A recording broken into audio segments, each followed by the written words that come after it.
ప్రొద్దున పూట లేవంగానే కృష్ణుడికి బాగా స్నానం చేసి యశోదమ్మ మంచిగా పట్టు పీతాంబరాన్ని కట్టి, పట్టు పీతాంబరం కట్టుకుంటే ఎప్పుడు జారిపోతూ ఉండేదటండి వీడికి. అయితే యశోదమ్మ అనుకునేది ఇలారా అసలు వీడికి ధోతి ఆపుకోడు అని ఏం చేసేదట, మొలతాడు కింద ఇలా పీతాంబరాన్ని ఇలా గుచ్చేసేదటండి. మొలతాడు కింద పీతాంబరాన్ని గుచ్చినా సరే పీతాంబరం జారిపోతుండేదట. అంత అల్లరి మనోడిది. దీనిపైన ఒక వడ్డానం పెట్టేదటండి, వడ్డానం జారిపోయేదటండి.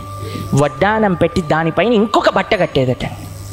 కట్టి బాగా ఇలా బిగించితే అమ్మ టైట్ టైట్ టైట్ అంటే పర్వాలేదులే అని ఇలా చేయబెట్టి ఇలా అనేసి తర్వాత చక్కగా జుట్టు వేసి, జుట్టుకి ఒక చక్కటి జుట్టు ఇలా కొప్పు వేశాక ఇది పోకుండా ఒక ముత్యాల హారాన్ని పెట్టేదటండి తలపైన. దాని తర్వాత చక్కగా చిన్న చిన్న ఇయర్ రింగ్స్ పెట్టి ఎక్కువ నగలేసేది కాదట, 3 ముత్యాల హారాలు, 3 వరుసలున్న ముత్యాల హారం వేసేదట కృష్ణుడికి. వేసి ఉంగరము, చేతికి ఒక చక్కటి ఆభరణం అన్నీ పెట్టి రెడీ చేసి దిష్టి చుక్క పెడితే